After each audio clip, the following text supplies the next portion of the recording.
Good morning, and thank you all for being here today. Despite the recent rain, it's still a beautiful day in the great city of St. Petersburg. And I'm especially glad to be here at one of our water reclamation facilities, ground zero for some of the most important infrastructure improvements underway in our city. Let me begin by recognizing several of the leaders of our St. Pete team joining us today.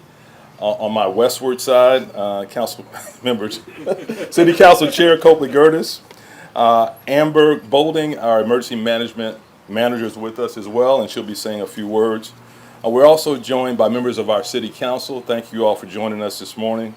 Police Chief Anthony Holloway, Fire Rescue Chief Keith Watts, and our City Administrator Rob Gerties and members of his administrative leadership. Thank you all for the job you all do every day. We're also joined fresh from I was going to say the chaos, but from the legislative session in Tallahassee, Senator Dal Rusan. Thank you for joining us today. Now, it might feel like we just wrapped up the last storm season, but the 2025 Atlantic hurricane season begins in just a couple of weeks, and we've begun working hard to prepare.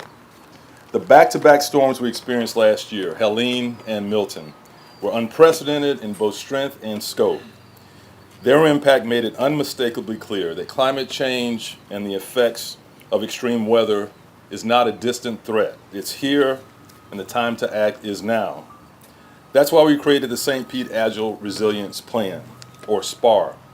SPAR is our accelerated strategy to strengthen our infrastructure and build long-term resilience in the face of a changing climate.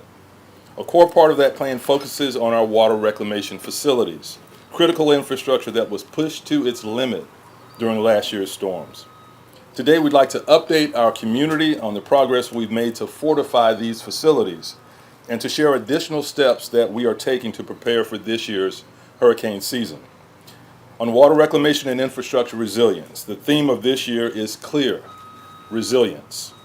Last year, we faced projections of storm surges as high as 15 feet, levels we have never seen before. 2 out of our 3 water reclamation facilities are in evacuation zone A, leaving us with a very small window of time to act before landfall. Now, our staff worked aggressively to protect these sites and equipment. Still, despite their efforts, some services had to be temporarily suspended so we could avoid extensive long-term damage and initiate repairs. That's not a situation we want to be in again. And that's why we chose the Northeast Water Reclamation Facility as the site of today's event. This facility is home to several infrastructure projects now being accelerated under SPAR. Originally, many of these projects weren't scheduled to be completed for another 3 to 5 years, but that's no longer acceptable given the escalating environmental risks that we face. We must be more agile in our response to significantly greater weather impacts that we are now experiencing. So we're expediting timelines, elevating critical infrastructure, floodproofing buildings, and installing new pump stations. We purchased and deployed an aquafence to protect one of our key lift stations.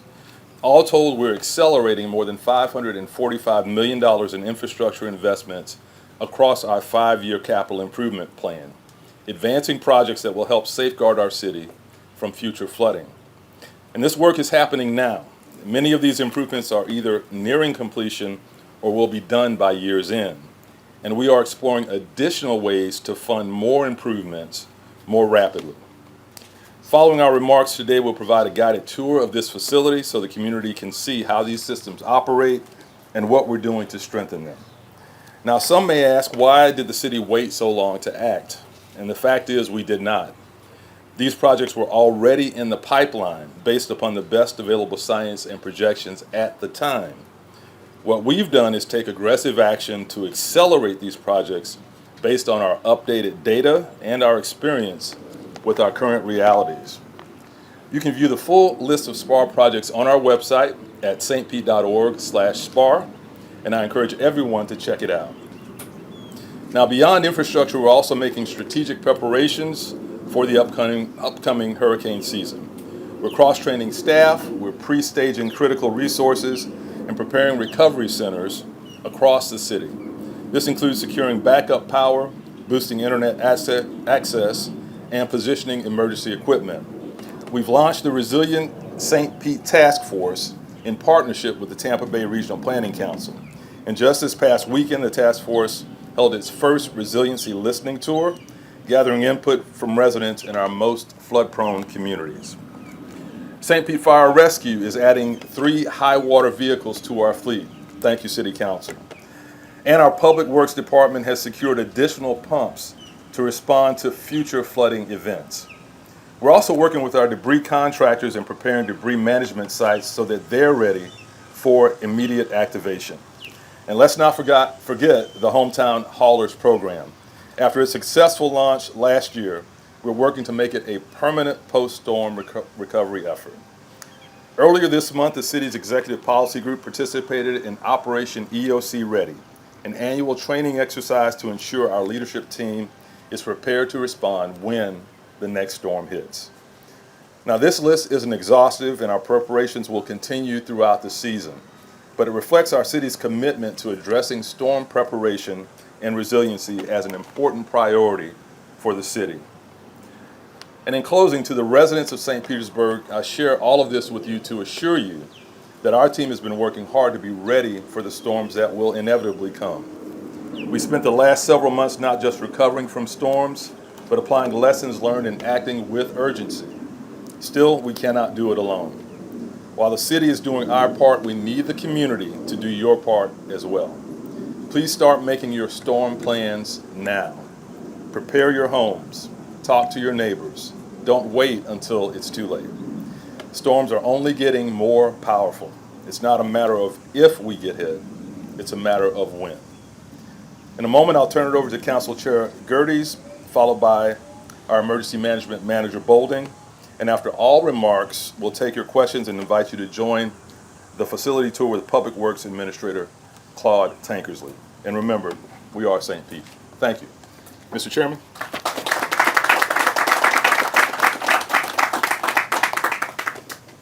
Good morning. Thank you for being here, and Mayor, thank you for your continued partnership, the administration, all of our city employees for their dedication, not only on a daily basis, but certainly through some of the hardest times we've ever experienced. If you know me, I say it often, and I'm going to say it again. Thank you to my colleagues. We've got a lot of them here: Vice Chair Hanowitz, Councilmember Gabbard, Councilmember Harding, Councilmember Fig-Sanders, and Councilmember Givens here in attendance. Councilmember Driscoll and Councilmember Floyd had conflicts, but let me tell you, if you've watched a meeting or a committee meeting over the last 6 or 7 months, you know the dedication and the passion that my colleagues have for storm preparedness and resiliency. Thank you for everything you do on a daily basis, and it's my greatest pleasure to work with you on a daily basis. What was coming to mind in my silly kindergarten brain as I was thinking about these remarks was the very eloquent and well-spoken Rocky Balboa. It's not how hard you hit, it's how hard you can get hit. And when I think about this, I think about the storms of 2024 and how hard we got hit, and how these storms did not discriminate in our area. You think about District 2 in Riviera Bay, District 3 in Shore Acres, District 4 in Meadowlawn and Coffee Pot, District 5 in Lake Maggiore essentially being shut down, District 6 in the devastation of downtown and Coquina Key, District 7 flooding, unprecedented flooding in Broadwater, and in District 8 inland flooding in Kenwood, and kind of the cross between District 1 and District 8 near 58th Street, where you saw homes that are miles away from the water take on feet of flood. And then in my own district, districts that had never flooded before, neighborhoods, Causeway Isles, Yacht Club Estates, and Jungle Terrace take on water. These storms hit us all. But what I think about is us coming back stronger and even more prepared. And I think about those storms and I look at what we have accomplished since. Activating multiple debris sites. The mayor touched on the Hometown Haulers program. Councilmember Fig-Sanders, thank you for your leadership there. And I'll say it again, 2.1 million cubic yards of debris picked up in 90 days. And I used the Empire State Building the last time I spoke about this, but just to give you some more context, imagine 400 Central, doubled in size, the entire block in which it sits. And that's the amount of debris that this city picked up in 90 days. Examining what we have done helps us get ready for what is coming this next season. We talked about an aqua fence, elevating our most important assets that you're going to see just in a couple of minutes, a pump station in Salt Creek that we have quickly moved on, and what was going to be one high water vehicle turned into 3. Vice Chair Hanowitz, thank you for your leadership there. And tens of millions of dollars in investments just in 2026 in resiliency and infrastructure. So again, if you've watched or listened to a meeting, the city is preparing. It has not stopped. Both administration and city council are constantly thinking, preparing, and imagining what the future has in store for us.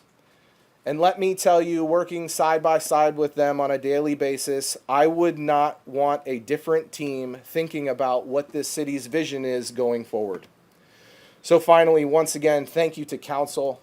Thank you for your innovation, your dedication. Thank you for the partnership with the mayor's office and all of administration. And we are so blessed to have you. And so as we prepare, we ask you to prepare as residents. We're trying to have that vision, think forward. Please do the same. And you're going to hear much more of that from our next speaker, Amber Bolding, the Emergency Management Manager. And Amber, thank you for all of your work and dedication, and thank you for your partnership. Thank you so much. Good morning.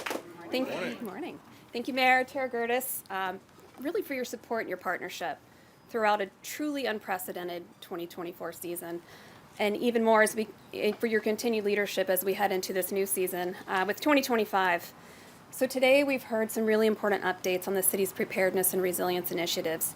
And I want to focus on something really equally important as we look ahead, and that's preparing ourselves, our family, and our community for this 2025 season.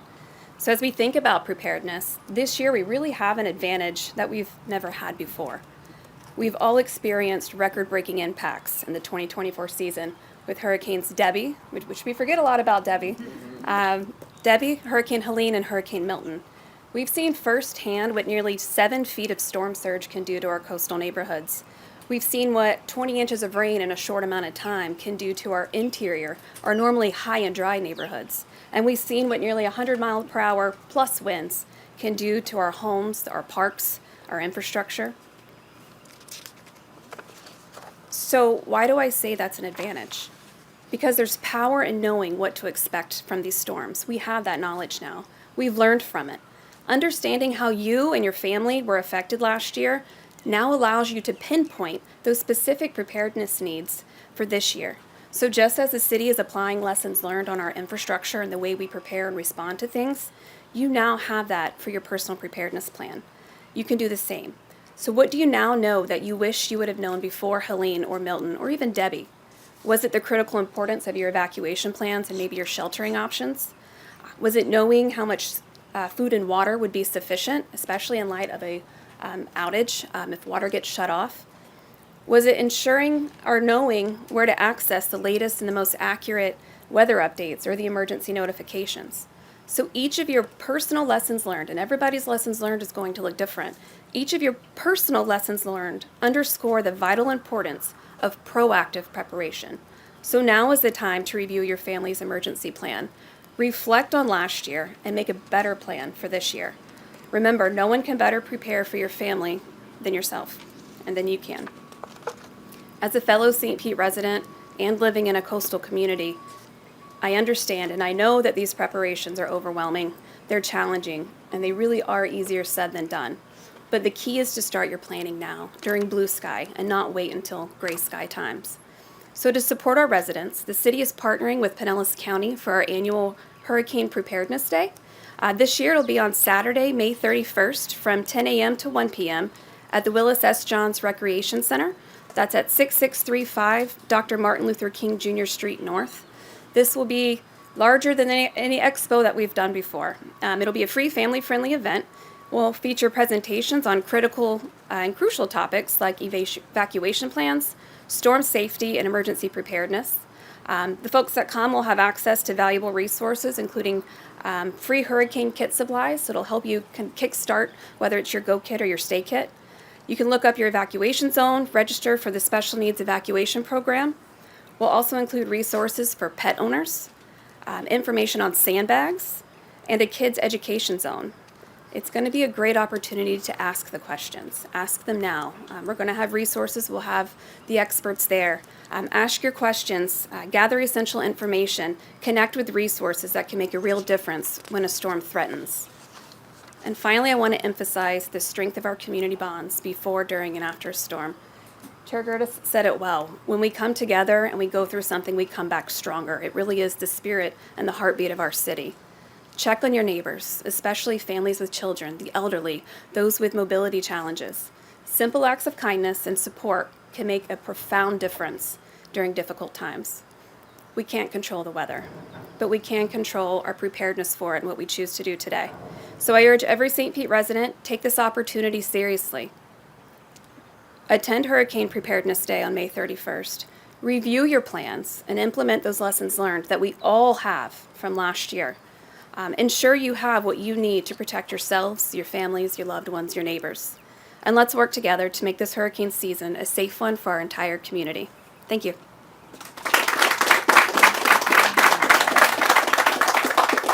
Thank you very much, Amber and Chair Gertis. And before the tour, we'll take any questions you might have. Mayor Welch, so how much, you said it's accelerated. When do you expect the project to be complete? Well, there are several projects. There are a number of projects that make up SPAR. The sewer plant, yeah, the recreational project. Recreational? Reclamation. Reclamation, okay. I'm going to ask Claude Tankers to come. He's the best dressed of all of us today, but Claude, our Public Works Administrator, if you can answer that question, please. Thank you, sir. So as the mayor mentioned, this project, the platform you're standing on right now, has been under design and construction for several years now.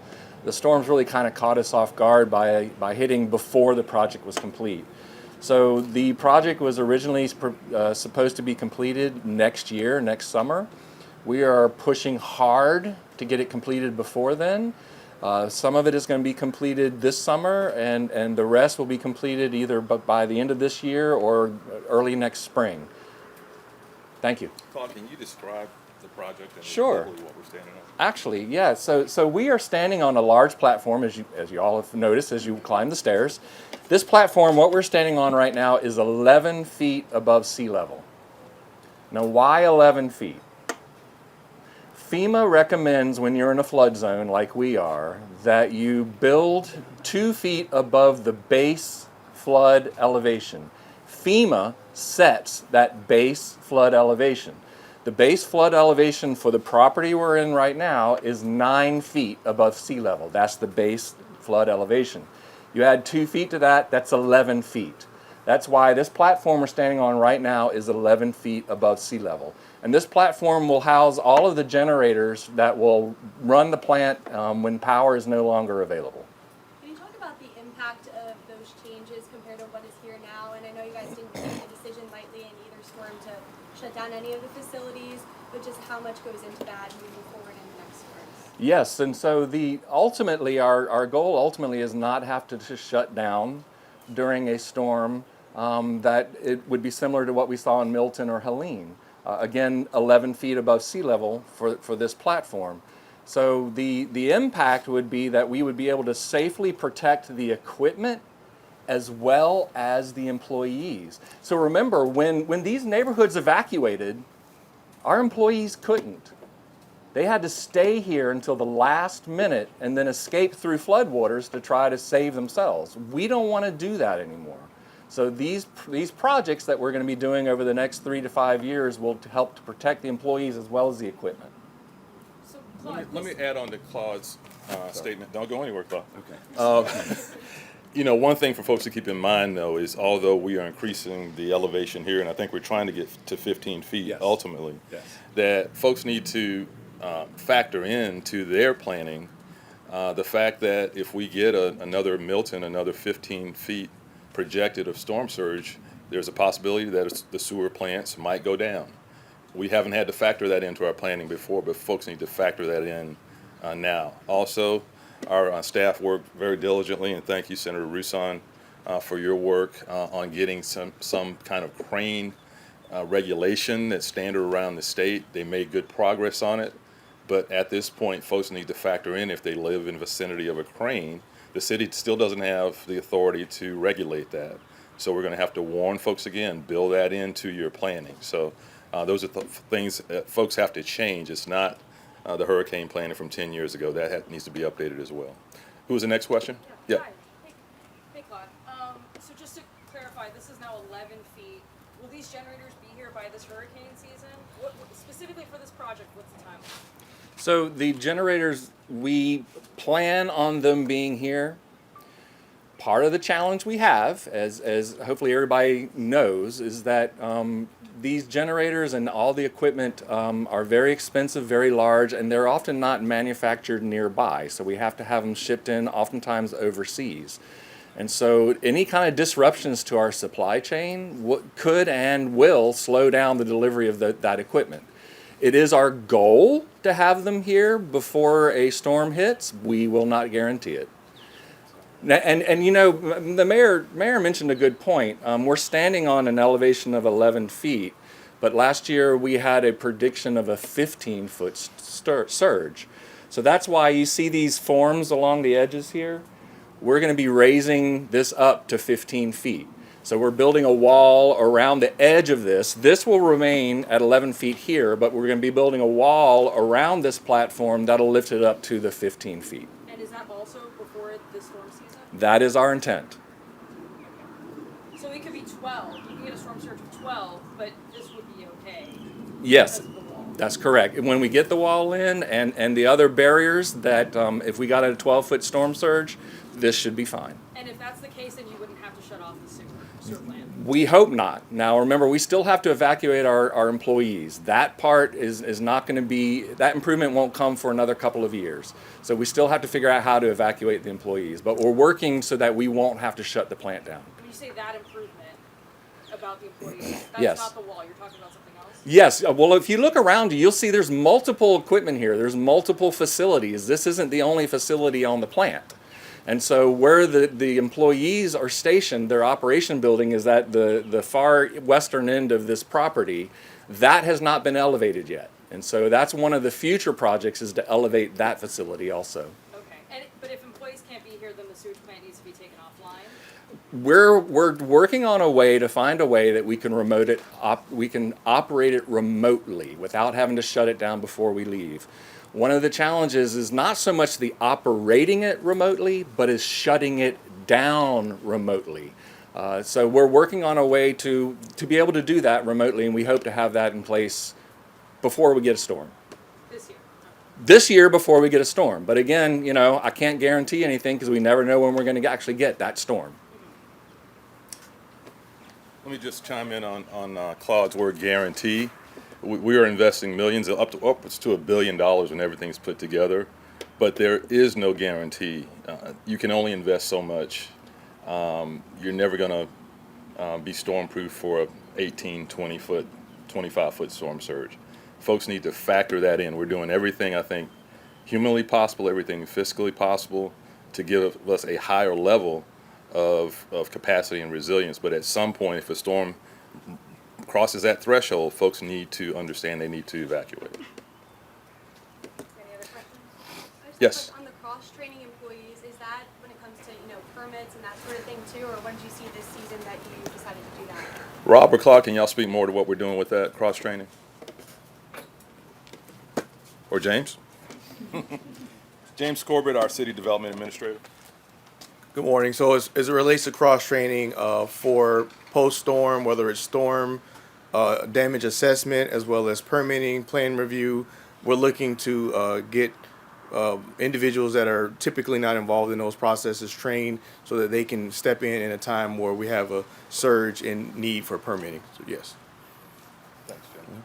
Any other questions? Yeah, I remember last year when the sewage plant shut down, the city had ordered like porta-johns or porta-potties. And is that still the case this year? Is that being We are evaluating the effectiveness of everything we did last year, including those portable showers and toilets as well.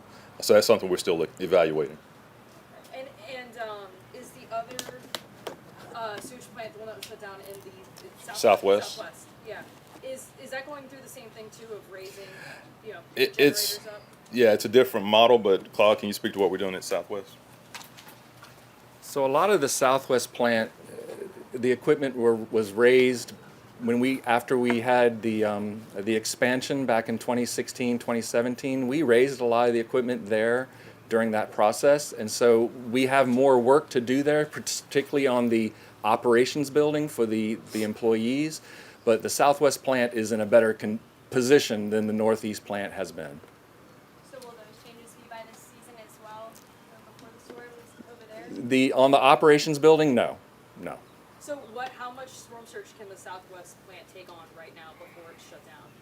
Before it has to be shut down? I can't give you an exact number, but it's higher than what we received during Helene. The problem is that during Milton we got a prediction of 15 feet, and we knew 15 feet was not going to be something that we wanted to leave our employees there to deal with. Okay, so as long as it's not 15, so it's more than 7? During Helene we had a 7-foot storm surge. Yes, Okay. So it can handle more than 7 but less than 15. that's a good approximation. Chair Gertie's had a comment. Just Colleen, to your question about porta potties and to Mayor's comment about some of the effectiveness, I think that's one of the important parts about the community survey that's going to come out later this year. City Council just got an update with Administrator Foster this past week, and one of the questions is we want feedback on the effectiveness on those programs. So it's not just what we're seeing and hearing, it's what our residents are hearing. So what I would tell you is that survey is really important for people to complete, whether you're one of the 5,000 people that get selected or when it opens up to all residents. We want that feedback because we want to continue to do programs that worked and discontinue the ones and get innovative for new ones that will. So, Thank you, Chair. Mayor, real quick, last year the public didn't have a lot of advance notice that the sewers were going to be shut down. God forbid it happens again this storm season. Will they get more public notice? Well, I think from our first press conference, we had a couple daily. We were mentioning that possibility.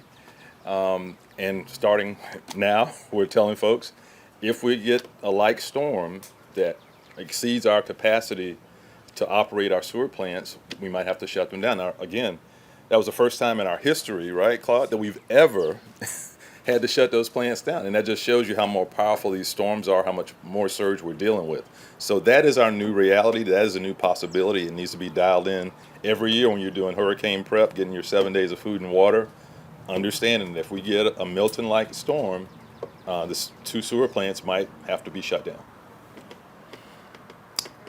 Any other questions before the tour? Thank y'all for coming. I thought we banned New York Yankees hats, but you're okay. So Claude, are you going to lead us on the tour? Yes, sir. All right. Thank y'all for coming.